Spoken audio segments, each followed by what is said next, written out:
¿Cómo le va, amigo? Hola, ¿qué tal? Buenas tardes, ¿cómo va?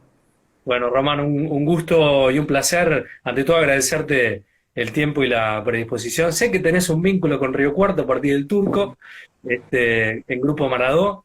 Y bueno, has venido a la ciudad en alguna oportunidad, sé que la conocés también, ¿no?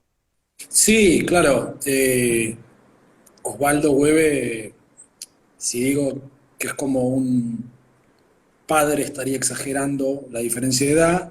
Si dijera que es como un tío, estaría estableciendo un parentesco que en este caso me resulta algo lejano.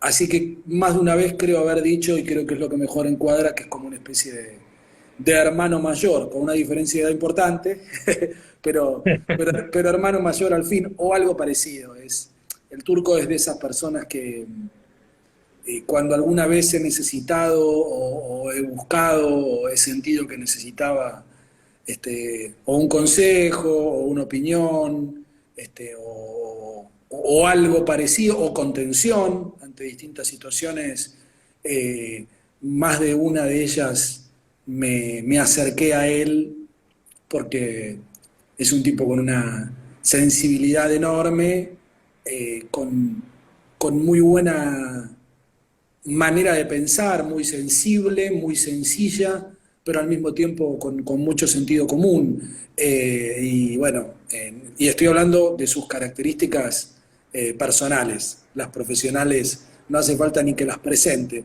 Y sí, desde el turco como punto de partida, mi vínculo con Río Cuarto es entrañable porque en todo lo que tiene que ver con Grupo Maradó y con Sebastián Montañés, que es el ingeniero o arquitecto, como prefieran, dentro de lo que es el proyecto y el desarrollo del Grupo Maradó, lo único que he recibido siempre ha sido afecto y gentileza y sentirme siempre muy mimado. Sí debo decir que no recuerdo cuántas veces fui a Río Cuarto, pero son pocas y definitivamente muchas menos de las que me hubiera gustado. Pero bueno, a veces estas cosas se dan así sin sin que uno sea el que decide o el que termina actuando en función de lo que le hubiera gustado, sino de cómo se van presentando circunstancias, agenda, tiempo, etcétera, etcétera.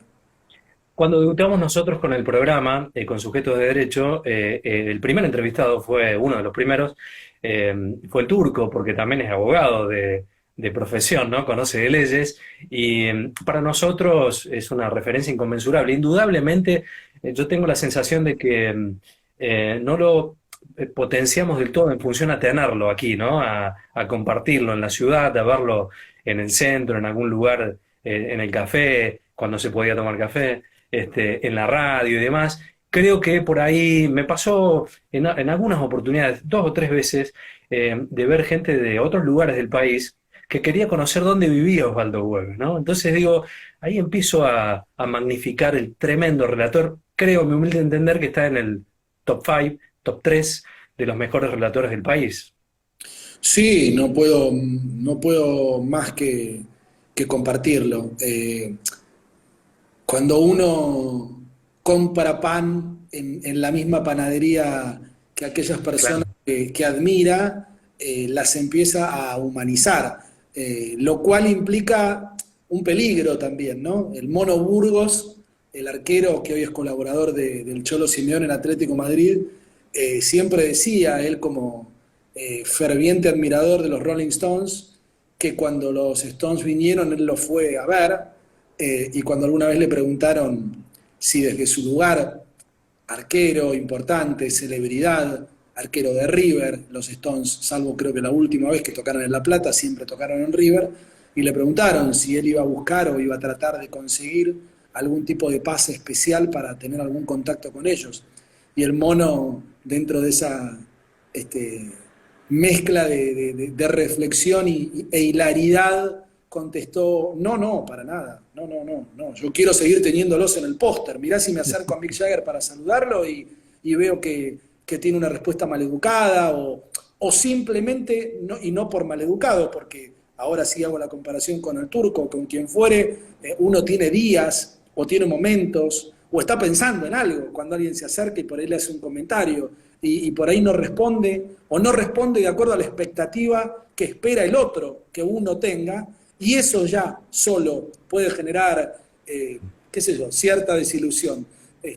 Siempre también me acuerdo cuando alguna vez alguien contaba, viviendo creo que en Los Ángeles, en Hollywood, lo que implicaba para esa persona alguna vez también en la panadería cruzárselo a Robert De Niro o Al Pacino, porque fuera del set eran ciudadanos, entre comillas, comunes que también cada tanto iban y se compraban un pan, una masita, una factura, e incluso alguien conocido que alguna vez me contó que se lo cruzó a De Niro en una esquina y cuando lo vio le dijo Robert De Niro, y De Niro ya como harto del comentario lo miró y le dijo Dustin Hoffman. Es muy bueno, es muy bueno, es muy bueno. Román, te convocamos para un desafío y lo hablamos previamente, sabemos un poco cómo es la historia, pero como todo se va vinculando en la vida, sabemos que la justicia, el fútbol, nosotros tenemos en nuestro programa como eslogan una mirada legal de temas sociales. Pero quiero ir al fútbol en esta cuestión de fútbol y justicia, las reglas del juego y hacer un paralelismo de lo que nos pasa en la vida cotidiana, porque el fútbol no es ni mucho más ni mucho menos que un reflejo de la sociedad, porque vivimos en una sociedad que estamos regidos por leyes y por reglas. ¿Cómo ves esta unión de fútbol y justicia para empezar a meternos en el tema? Bueno, mira, el tema es apasionante de por sí, por lo menos para mi gusto, para mi mirada, eh, pero al mismo tiempo es muy vasto en cuanto a la posibilidad del análisis, ¿no? Porque seguramente a mí ya me traiciona el desarrollo y mi profesión, ¿no? Y me voy a meter en quizás cómo vos estructuraste esto que vamos a tener, esta especie de charla. Y me adelanto a lo que por ahí es un asterisco que tendrás marcado allí.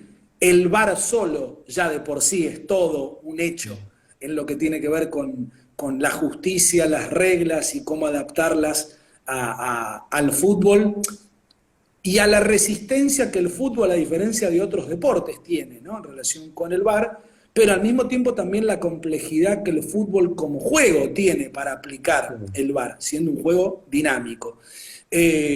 Pero volviendo a un punto de partida, ¿no? Que después seguramente implicará como en un cuadro sinóptico empezar a sacar flechas, sí, es muy interesante porque el fútbol tiene algunas cosas, el fútbol en general, y yo diría el fútbol argentino en particular, ¿no? Me remitiría al fútbol argentino en particular.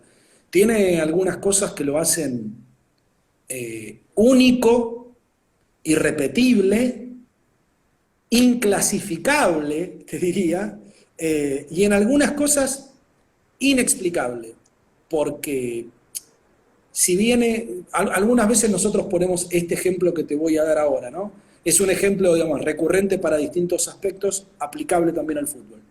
Viene un extraterrestre, ¿no? Viene alguien de otro planeta que no entiende demasiado del asunto. ¿Y qué es lo que le puede dar cierto marco a la explicación que vos puedas darle de algo y que pueda darle previsibilidad? Sus reglas y el Claro. cumplimiento de las mismas. Bueno, explicarle a alguien que viene de otro planeta las reglas del fútbol argentino, no hablo del reglamento del juego, que eso también es muy interesante y obviamente que de eso también vamos a hablar, ¿no? Pero reglas que tienen que ver con el marco del fútbol argentino, disputa de campeonatos, desarrollo de los torneos, premios y castigos, ¿no? Ascensos y descensos, previsibilidad en cuanto a formato y fixture, ¿no? Saber cuándo se juegan los partidos. Bueno, todo eso te muestra que el fútbol argentino es muy difícil de explicar. Porque en algún lugar probablemente también es una especie de recorte de la sociedad Claro. argentina en otros ámbitos, ¿no? Yo siempre digo que el argentino o la sociedad argentina, pero bueno, a veces generalizar es complejo y es injusto, ¿no? Tendríamos que hablar de algunas personas dentro de ese colectivo, son garrochistas, se crean las leyes para automáticamente, a partir del momento en el que se crean, ver cómo se las puede pasar por encima. Y el fútbol argentino tiene mucho de esto, ¿no? Al punto tal, al llegar al paroxismo, si querés, ¿no? De que cuando ocurre algo que hace colapsar el sistema o que los deje en evidencia, son los propios dirigentes, como ha pasado en el último año o año y medio, a partir de estas cuestiones de fair play financiero o de cuestiones que tienen que ver con el pago de los sueldos a los jugadores, etcétera, etcétera. Son los propios dirigentes los que dicen, la verdad, firmamos contratos que ni siquiera nosotros leímos. Sí, es muy, muy analizable y muy increíble. Me metí en el tema de los árbitros que fueron puestos dentro de la estructura del juego para impartir el reglamento. Pero también creo que el error está en la matriz humana también, ¿no? Es parte de, convive con nosotros. Primero hubo uno, dos, hoy me parece que son cuatro los árbitros. En función a esa cuestión y el impartimiento de justicia, ¿cómo uno califica? Y de acuerdo a la mirada subjetiva de cada equipo de fútbol o hincha de qué lugar, acá entra la subjetividad dentro de la aplicación de la justicia. ¿Cuál es tu evaluación respecto a ese tema? Bueno, lo que pasa es que en el desarrollo de la respuesta que te di antes y dentro de estas situaciones inexplicables que tiene el fútbol argentino, omití mencionarte otra que es fundamental. No voy a entrar en otros terrenos, me voy a quedar solo con el futbolístico, pero simplemente lo explicaré de esta manera, a título de final, esto debería decirlo al final. Cualquier semejanza con la realidad, si se quiere política, no es pura coincidencia, por lo que voy a decir ahora. El Tribunal de Disciplina de la AFA está conformado por integrantes que representan a los propios clubes. Entonces, ¿desde qué lugar la justicia puede ser autonómica, puede ser independiente? Ya el punto de partida está completamente viciado. Y después, bueno, vos me hablaste del arbitraje, ¿no es cierto? Y sí, claro, la presión que pueden sufrir los árbitros, que finalmente no dejan de ser seres humanos, agregado a la complejidad que tiene la cantidad de decisiones que los árbitros tienen que tomar en cada partido, en pleno desarrollo, en pleno ejercicio de su profesión y también de sus facultades, para la cual están entrenados, pero al mismo tiempo sobreexpuestos por la televisión, los ubica en un lugar siempre muy desventajoso, siempre muy desventajoso. Yo alguna vez lo he charlado en este último tiempo, insisto, ¿no? Vuelvo a lo de antes, con la llegada del VAR, y lo que charlaba con algunos árbitros, y por suerte en general, y digo por suerte no para mí, por suerte para ellos, lo han entendido muy bien, y es que el VAR lo que hace es, siempre y cuando esté bien aplicado, yo estoy a favor de la herramienta, estoy a favor de la aplicación. Después podemos charlar un rato largo respecto a qué situaciones específicas del juego, ¿no? Pero lo que hablaba con los árbitros es que, por suerte y con el VAR viene a amigarlos con la tecnología y no a tener que competir con la tecnología, porque si ellos compiten con la tecnología siempre van a perder, porque en el mejor de los casos, y lamentablemente son pocas las veces, ellos son 3 pares de ojos, 4 si contamos al cuarto árbitro, al árbitro asistente, pero muchas veces los árbitros asistentes no se involucran en decisiones importantes, o el cuarto árbitro tampoco, entonces es solo el árbitro con su alma, con su golpe de vista, el que termina decidiendo contra 10, 12, 14 cámaras que te muestran 14 miradas diferentes. La ecuación, la disputa es absolutamente asimétrica, es desigual. Entonces esto es muy complicado. Si a la tecnología le sumamos la presión de los clubes, si a la presión general de los clubes le sumamos el peso de la camiseta, de cada camiseta, si a eso le sumamos, y no me voy a hacer el naif, no me voy a hacer el distraído ni patear la pelota para otro lado, y acá generalizo, no importa, después cada uno se sentirá más o menos representado por mí o por quien le venga en imagen. Al periodismo también le importa que le vaya bien a los grandes, porque que les vaya muy bien o que les vaya muy mal. Pero en general se multiplican las ventas o la repercusión cuando a los equipos les va bien respecto a si les va mal. Entonces, en ese contexto, bueno, llegamos a esto que vos me preguntabas, ¿no? La presión de los árbitros. Y bueno, yo te pregunto a vos, ¿y la presión de los jueces en una cámara con un juicio importante, mediático? Bueno, cualquier semejanza con la realidad no es pura coincidencia. Bien, te voy a hacer algunas preguntas que están entrando. Dice, ¿por qué tienen otras profesiones los árbitros y no se dedican exclusivamente a esa actividad? Mirá, porque salvo los que dirigen de manera internacional, y en ese caso pueden, sí, pueden eh, transformar su vida de manera exclusiva en lo profesional alrededor del referato, el resto necesita vivir de otra cosa. Y eso también en algún lugar, bueno, bien o mal, también los expone, también los expone. Yo te soy absolutamente franco, voy a decir algo políticamente incorrecto. Yo no pondría las manos en el fuego por todos los árbitros, pero porque tampoco pongo las manos en el fuego por todos los periodistas, digamos, quiero decir, ni por todos los políticos, ni por todos los médicos, ni por todos los... nada. Esta idea del arbitraje impoluto, incorruptible, etcétera, etcétera, me parece que tiene que ver con un ideal, con una aspiración, y no con algo concreto que tiene que ver con las personas. Vos me podés preguntar, bueno, pero vos estás en condiciones de afirmar. No estoy en condiciones de afirmar. Y ante eso alguien podría decir, o decirme, bueno, pero entonces estás tirando un manto de sospecha sobre todo. No estoy tirando un manto de sospecha sobre nadie.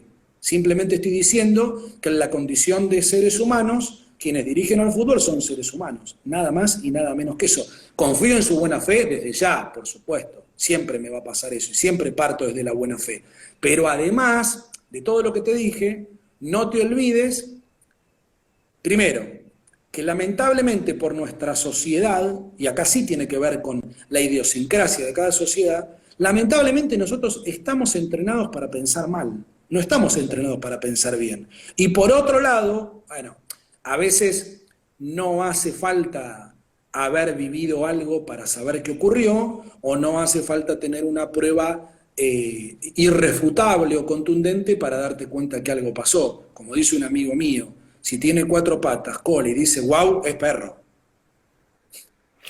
Respecto al reglamento, Román, dos consultas. Primero es si los jugadores están en conocimiento cabal del 100% del reglamento aplicado en el fútbol argentino. Y la otra tiene que ver cómo estamos en virtud a otros países del mundo en función a nuestro reglamento del fútbol argentino. Mirá, no, el reglamento es uno, es universal. No, la Argentina no tiene un reglamento y la Premier League de Inglaterra o la Liga Española tiene otro. Después, bueno, volvemos a lo de antes, ¿no? Como decíamos, los que aplican la ley son personas, son seres humanos. Y en ese contexto te diría que hay, yo no sé si decir dos corrientes, pero sí al menos dos muy marcadas, ¿no? Hay árbitros modelo FIFA, son los que le gusta a la FIFA, árbitros, te diría que hasta fisonómicamente con cierto tipo, ¿no? De buen porte, que transmiten autoridad ya desde ese aspecto, en el físico, en su forma de presentarse, en su postura, en su idioma corporal, en su lenguaje corporal. Y puedo personalizarlo porque no tiene nada de malo lo que voy a decir y porque no es desdoroso, es simplemente descriptivo. Pitana, Néstor Pitana, el árbitro argentino de hoy, es el Se me vino a la típico, cabeza Pitana, sí, claro, cuando es el hablabas. típico caso de árbitro FIFA. Eh, Hasta te diría también muy amparado en el último año y medio en el VAR. Y después tenés otra clase de árbitros por ahí, un poco más dialoguistas con los jugadores, que expresan su autoridad sin tener absoluta rigidez o sin entrar en un terreno en el cual los ubica en cierto aspecto robótico, si quisieras, ¿no? Ahora, después, más allá de esta descripción que acabo de darte, para mi gusto y para mi manera de observar y de comentar la actuación de un árbitro, hay una única manera de hacerlo. El árbitro tiene que ejercer la justicia, tiene que impartir la justicia, no administrarla, porque muchas veces cuando se habla del fútbol se dice, no, el árbitro está para administrar justicia. No, no, no, no.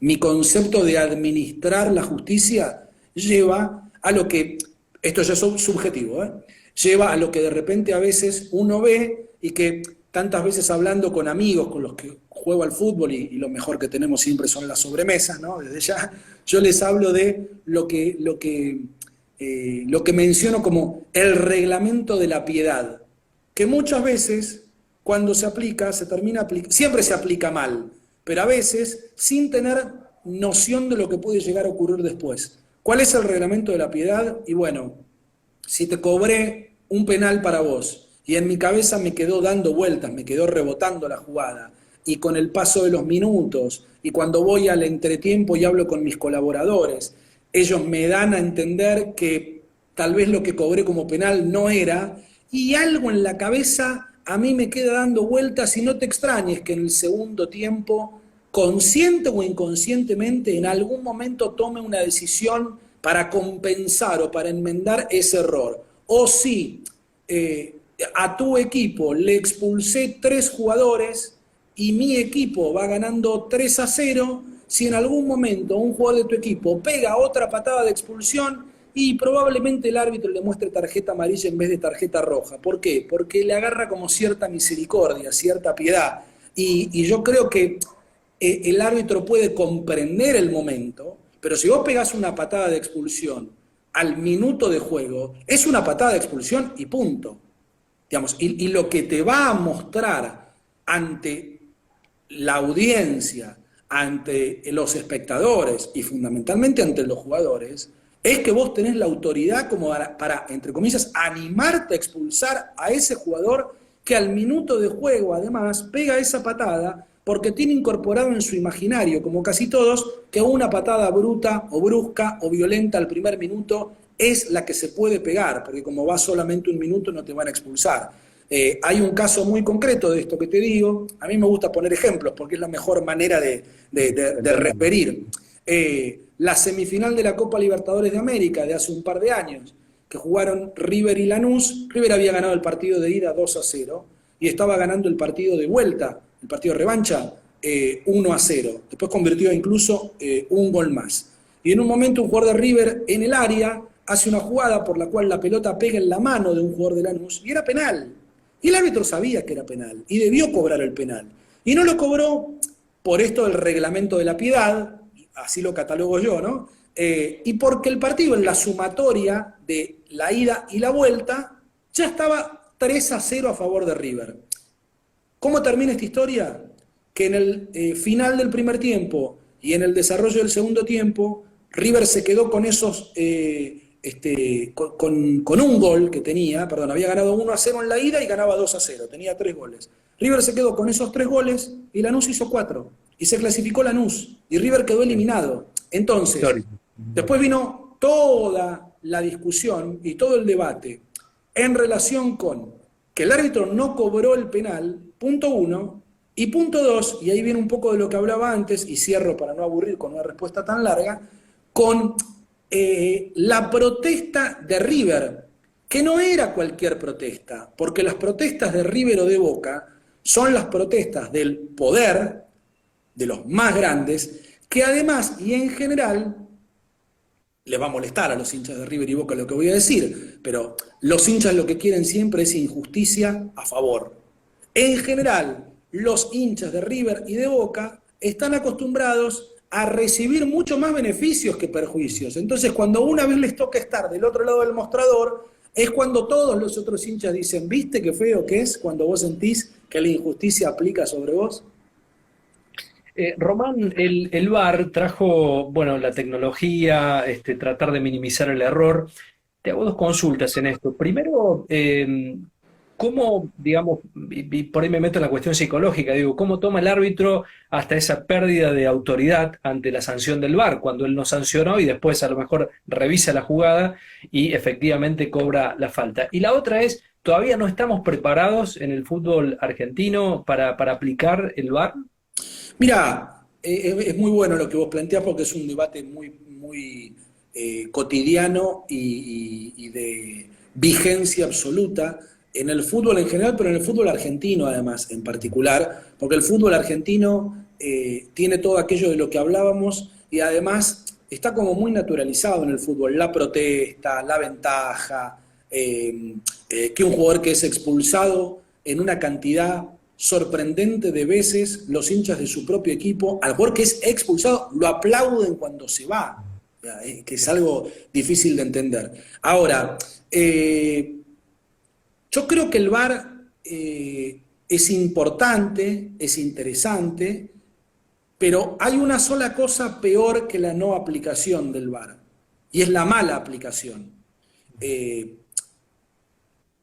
Siempre fui yo de un defensor, no te diría ultranza, porque no me gustan las defensas de ningún tipo que te acercan al fanatismo, ¿no? Me parece que te nublan. Pero siempre creí que el VAR era una herramienta muy interesante.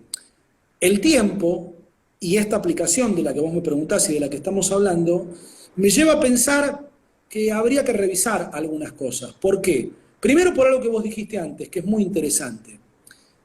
Si los árbitros y quienes están arriba, digo arriba imaginariamente, ¿no? Quienes están viendo el fútbol desde las cámaras, no pueden entender, y hay ejemplos que a veces te da que pensar que no lo pueden entender, que una decisión de los árbitros del VAR que modifica el cobro del árbitro principal no implica debilidad, pérdida de autoridad en el árbitro. Si esto no es entendido, y la aplicación del VAR va a ser muy complicada, porque el VAR no está pensado con sentido corporativista, con sentido orgánico. Yo no tengo que no modificar lo que vos cobraste porque si no te estoy desprotegiendo. No pasa por ahí. No tiene que ver con eso. Tiene que ver con darle justicia, sentido de justicia al juego. Y algunas veces ocurre esto. También alguna vez ha ocurrido, y ahí viene lo que te decía, ¿no? De lo único peor que la no aplicación del VAR es que se lo aplique y que vos sientas que están cobrando algo que no es lo que está pasando. Cuando esto ocurre, vos decís, y le estamos pifiando, mejor que no exista el VAR. Porque el VAR lo que hace, en ese caso, es potenciar el error, es dejarlo mucho más en evidencia al error. Ahora, claro, ¿cómo se aplica el VAR? Mm. Yo creo que, sin llegar a decir que es perfectible, ¿sí? Porque no me animaría nunca a decir que es perfecto, pero es perfectible con un grado de desarrollo bastante certero en situaciones en las cuales lo que vos tenés que aplicar es tecnología, porque la tecnología es objetiva. La tecnología no tiene punto de vista, o mejor dicho, no tiene distintas opiniones. Si un jugador está un paso adelantado, está un paso adelantado. No podés estar más o menos en offside. O estás o no estás. Y yo ante eso confío en el VAR. Después podemos discutir, bueno, ¿no? Si corresponde aplicarlo cuando el jugador tiene en posición de adelanto la punta de su botín. Es posible además que la tecnología capte eso en un juego además tan dinámico como el fútbol. Pero en esos casos yo me saco el sombrero y defiendo a fondo el VAR. ¿Cuáles son los casos en los que no? Y ahí viene lo que hablábamos recién, ¿no? Cuando vos ves que el árbitro, aún con el apoyo del VAR, cuando hay una falta, empecinadamente se quedan con la idea de que no la hubo. Bueno, en una mano y en juzgar si es o no casual, en un contacto en el área y en juzgar si el contacto es lo suficientemente importante como para generar la infracción, porque también hay que tener en cuenta los detalles, ¿no? Así como no todo contacto es falta, no toda caída es simulación, ¿no? Para lo contrario, para una tarjeta. Y ahí viene un poco lo que vos me preguntabas antes y no te contesté. Muchos de los jugadores no conocen el reglamento o no conocen buena parte del reglamento. Y ahí también me pongo en el papel del árbitro y digo, debe ser difícil. Jugadores que protestan permanentemente, que a todo momento quieren sacar ventaja, que encima lo que te reclamen sea algo que no se ajusta al reglamento. Pero bueno, es complicado también el VAR aplicado al fútbol, porque en comparación con otros deportes, creo que por ahí alguien lo planteaba entre las preguntas que te Rugby. parecían. Claro, en el rugby, el VAR se aplica a dos situaciones muy concretas. Situaciones disciplinarias, un tacle alto o una situación violenta que implica una tarjeta, y trae o no trae. No, no más. No, no sé si no se aplica también a cuando un jugador puede pisar la línea, que eso implica salir del campo, ¿no? Cuando está por apoyar el try. Pero es lo mismo, lo que estás mirando es si pisa la línea del costado, ¿no? La línea lateral, cuando apoya un try. Y no tiene más aristas. En el tenis, el ojo de halcón, también se aplica a si la pelota picó adentro o picó afuera. Eh, y ocurre algo muy importante en el tenis, que no aplica al fútbol, y es que vos, como jugador, podés parar el punto. Claro. Si vos sentís que tenés la certeza de que la pelota picó afuera y el árbitro no para la jugada, lo podés parar vos, a riesgo de que si te equivocaste dan el punto por perdido, pero lo podés parar vos. En el vóley pasa exactamente lo mismo. Y el básquet, que para mí es el deporte que claramente está por encima de todos en cuanto a lo que tiene que ver con las reglas del juego y su evolución, tiene enorme cantidad de elementos para determinar cuestiones de justicia o injusticia, ¿no? Porque como además el juego cambia cada 24 segundos en la posesión y los partidos a veces se definen en una décima de segundo, no podría funcionar de otro modo.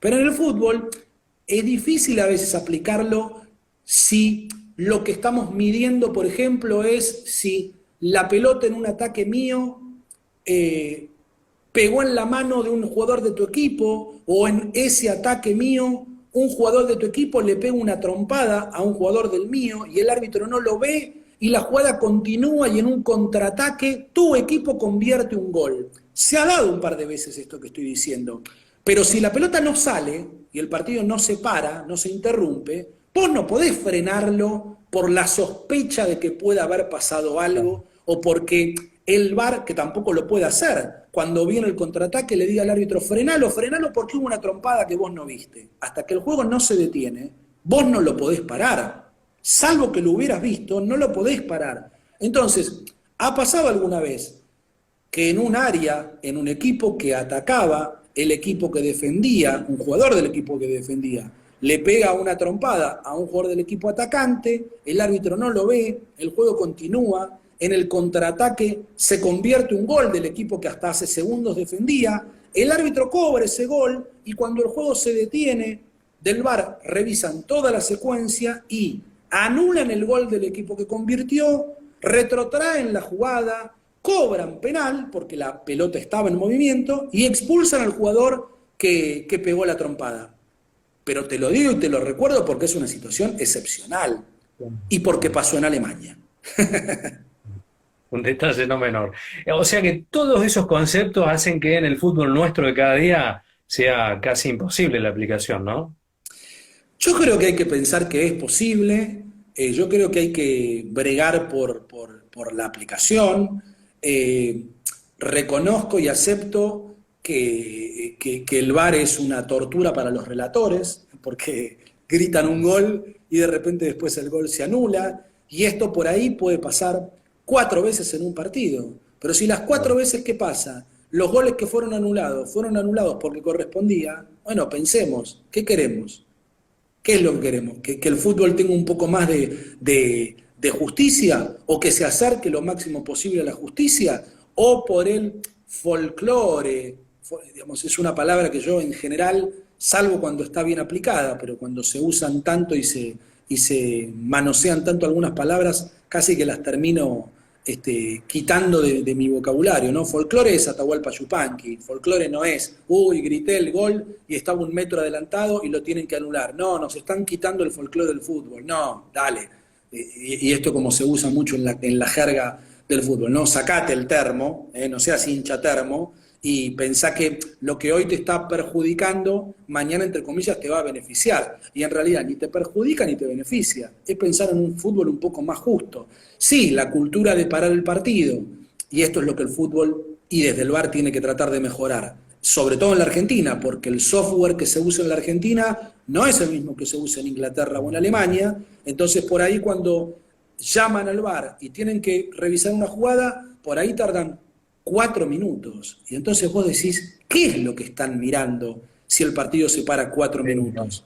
Entonces, esa cultura sí hay que cambiarla, pero también el VAR tiene que ayudar, porque el fútbol, y parte de la gracia que tiene el fútbol, es que es un deporte en el que vos no podés pedir minutos, vos no podés cortarlo. La gracia del fútbol tiene que ver con su dinámica y con su continuidad, más allá que de cada 45 minutos de juego bruto, el tiempo neto de cada capítulo por ahí dura 20, 21.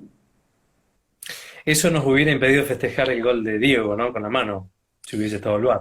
Y sí, la verdad es que sí.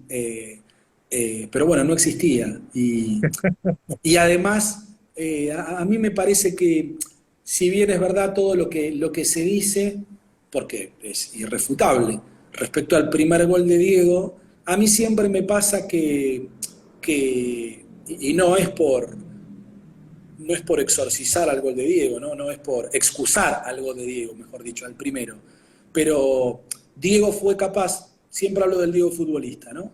De convertir en un solo partido probablemente los 2 goles de los cuales, por lo controversial uno y por lo fabuloso el otro, de los que más se ha hablado en la historia del fútbol, quizás sea exagerado, en la historia de los mundiales no me cabe ninguna duda. Qué lindo lo que decís, porque aparte uno fue contemporáneo a esa época y lo revive. Los espectadores deberíamos ver lo que ve el árbitro. Mucho se ha hablado, Román, de esto de abrir esa pantalla para que también nosotros como espectadores pudiéramos ver eso. ¿Cuál es tu opinión respecto a ese tema? Mira, es opinable, yo creo que es opinable. Ahora, lo que sí me gustaría, y ahora contesto tu pregunta, pero no estoy tan seguro de que la respuesta a eso sea sí. Si me apurás, te diría más bien no. Y desarrollo esta idea, después te entrego algo más que pienso. ¿Por qué? Porque hasta te diría que podría exponencialmente, en una cantidad infinitamente menor, experimentar lo que experimenta el árbitro. ¿Por qué? Porque desde nuestro lugar, cuando transmitimos los partidos en una cabina en la cancha, vemos, y sobre esto podría hablarte horas, lo que significa el ser humano en el estado de hincha de fútbol.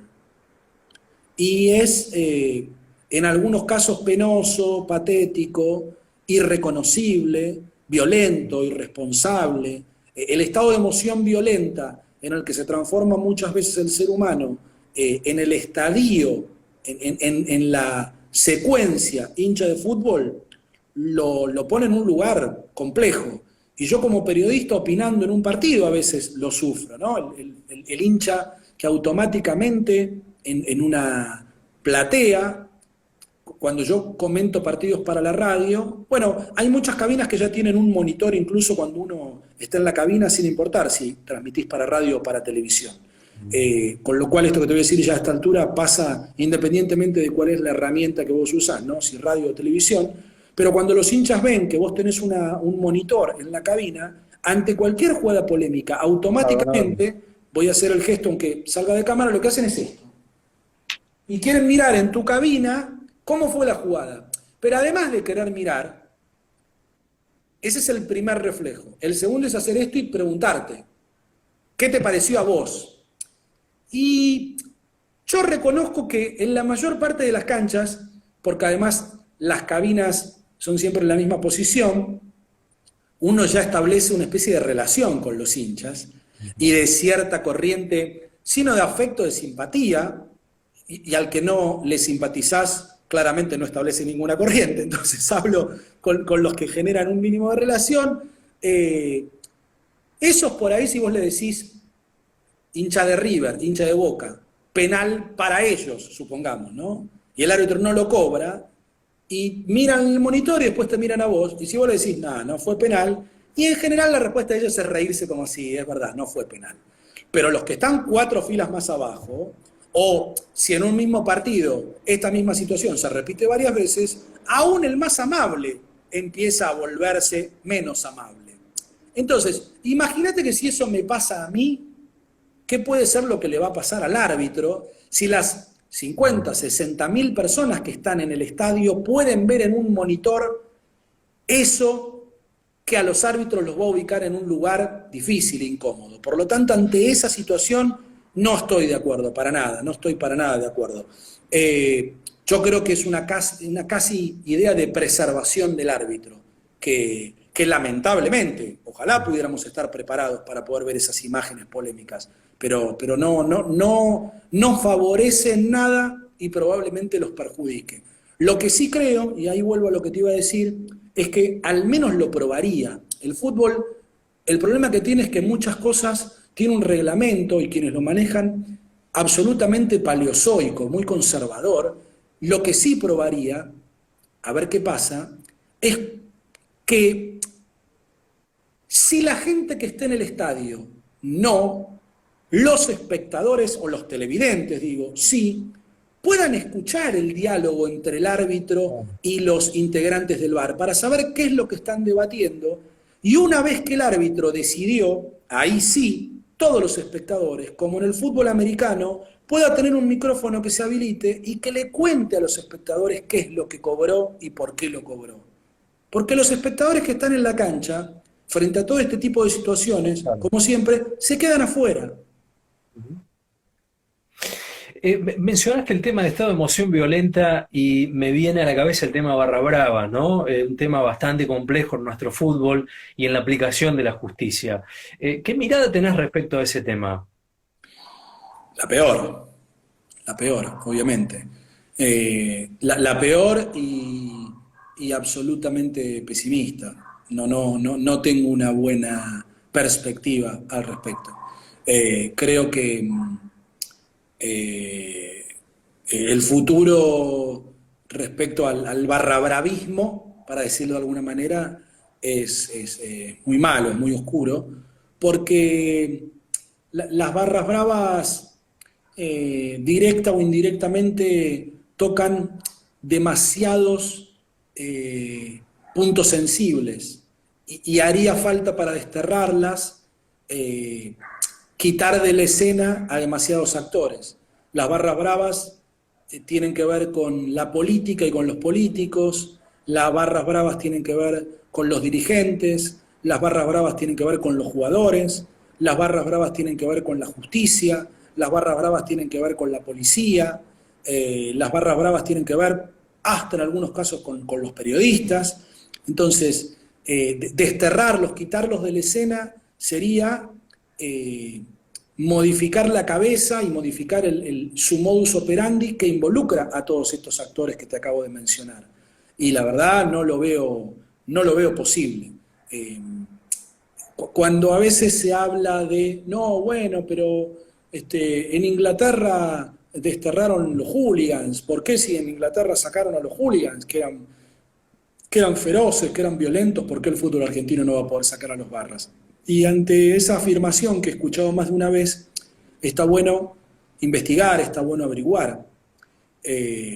Ante eso, les cuento dos cosas. La primera, los hooligans no eran en sí mismos barras de fútbol, sino eran pequeñas pandillas territoriales.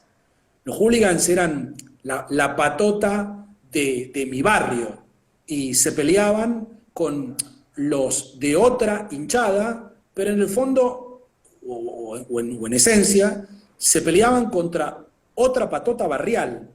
Punto uno. Punto dos, no buscaban hacer del fútbol como los barras y obtener del fútbol un beneficio económico. Los barras usan al fútbol como una unidad de negocio. Los barras son hinchas de la hinchada, no son hinchas del club. Si mañana les ofrecieran como unidad de negocio hacer uno económicamente más interesante en otro club, automáticamente empezarían a gritar y a parecer que son hinchas fervorosos y pasionales de ese otro club porque el negocio sería mejor. No sé si se entiende la diferencia entre hooligan Clarísimo. y barra.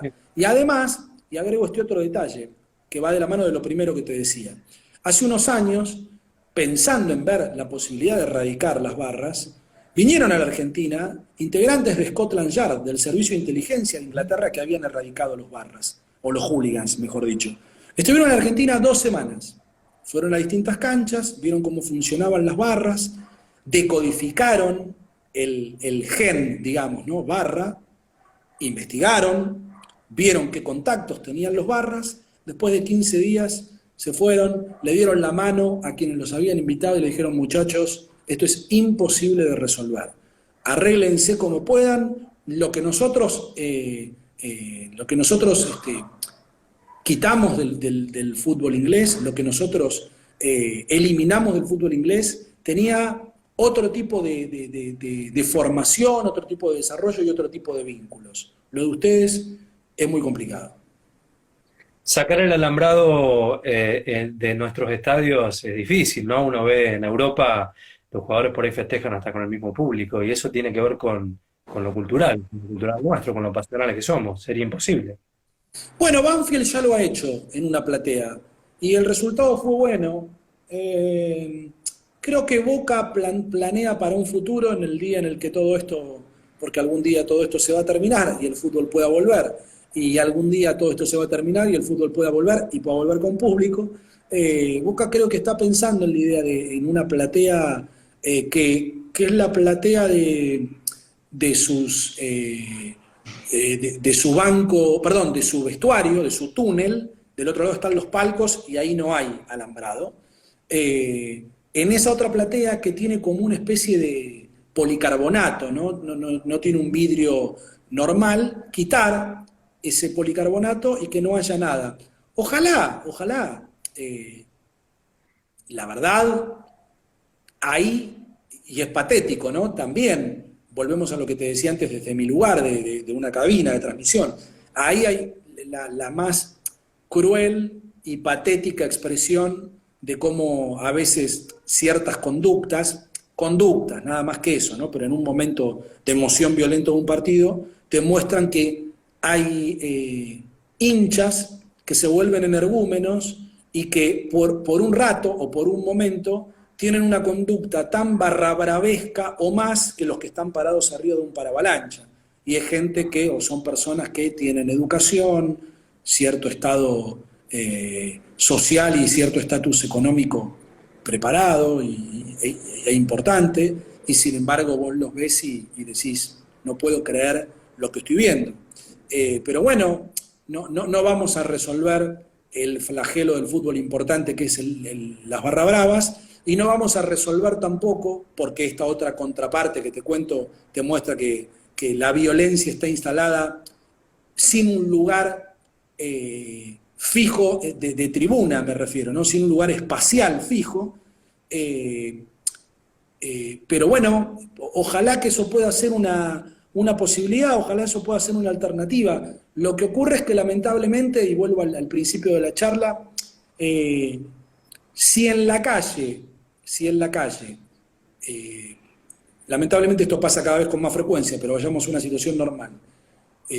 Yo voy caminando y vos tirás un papel al lado mío y yo te digo, levantá el papel, tu reacción no es la de querer pelearme, automáticamente digo, ¿no?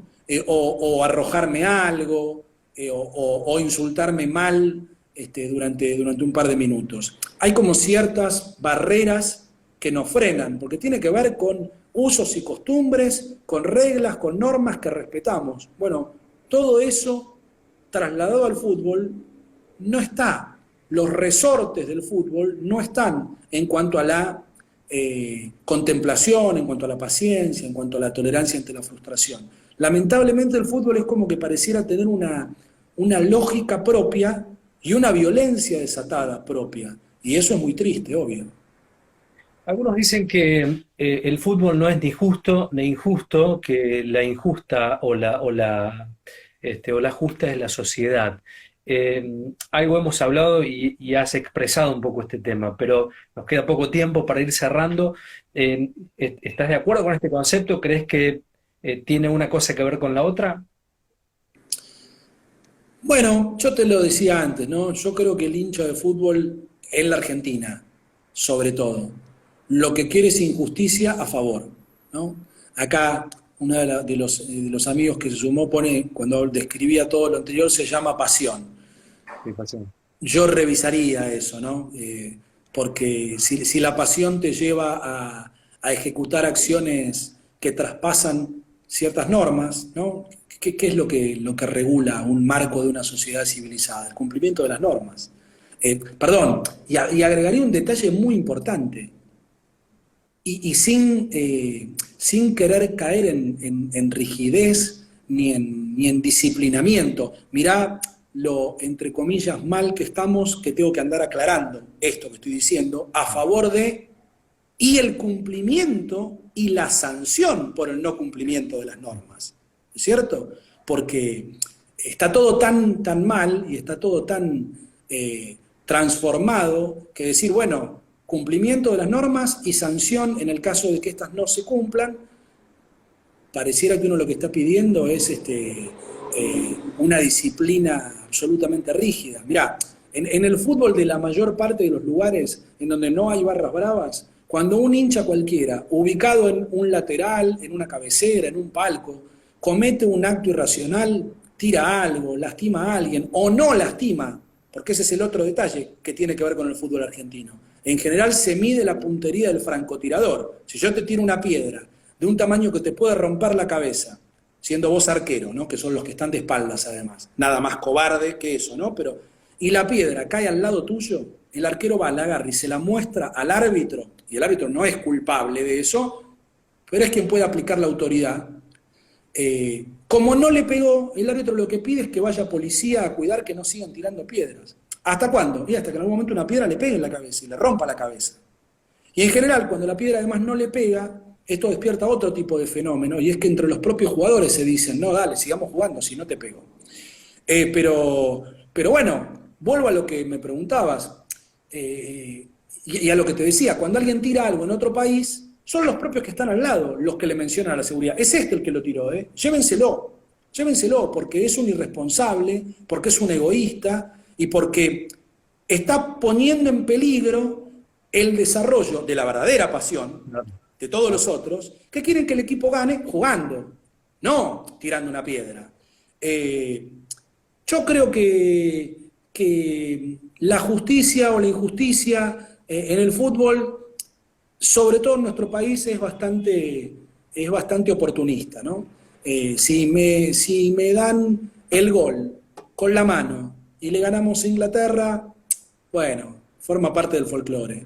Si le dan el gol a Inglaterra, o le cobran un penal y no fue penal, nos están metiendo la mano en el bolsillo y son unos ladrones, ¿no? Román, ha sido un placer, un honor, se nos está cortando ya el tiempo, teníamos una hora programada. Agradecerte enormemente el tiempo, la predisposición, sabemos que estás con mucha actividad. ¿Cómo está tu actividad diaria laboral con este tema del COVID? Bueno, transformada en cuanto a los movimientos, ¿no? Reducida y circunscripta solamente a mi casa, como vos y como la mayor parte de todos, ¿no? De los argentinos, que tenemos que tratar de seguir respetando la cuarentena, que ya es casi cincuentena, hasta tanto nuevo aviso, y sin ser parte de las labores esenciales, o aún siéndolas, porque muchos periodistas ejercen su trabajo in situ. En el mío puedo seguir haciendo todo lo que tiene que ver con mi trabajo desde mi casa, labores de radio, de televisión, de escritura desde mi casa. Así que, igual que todo el mundo, ¿no? Tratando de adaptarnos a esta normalidad, que en realidad es anormalidad, pero que en función de la repetición se ha transformado en la nueva rutina. ¿Volverá el fútbol? ¿Hay fechas? ¿Se ha tirado algo de finales de año? ¿Se habla mucho? ¿No se sabe? ¿Hay mucha incertidumbre? Volverá a la vida, volverá la normalidad, volveremos a juntarnos con nuestros amigos para darnos un abrazo y tomar una cerveza o comer algo, volverá la chance de poder ir a un cine, a un teatro, volveremos a poder estar en una silla a menos de 1,5 metros de distancia o 2 respecto a otra persona. No sabemos lo que va a pasar mañana. Yo creo que en algún momento va a volver, claro que sí. En Alemania, por lo pronto, y por ejemplo, se anuncia la vuelta del fútbol para el fin de semana del 16 de mayo, o sea, este fin de semana no, el otro, por supuesto, a puerta cerrada, sin público. La pregunta tiene que ser, como en todos los otros ámbitos, ¿no? Si cuando vuelve el fútbol, ¿cómo va a volver el fútbol? ¿De Claro. qué manera va a volver el fútbol? ¿Con qué actores va a volver el fútbol? Bueno, la de la vuelta la veo posible, no probable, no sé cuándo, ojalá en menor cantidad de tiempo del que pareciera, ¿no?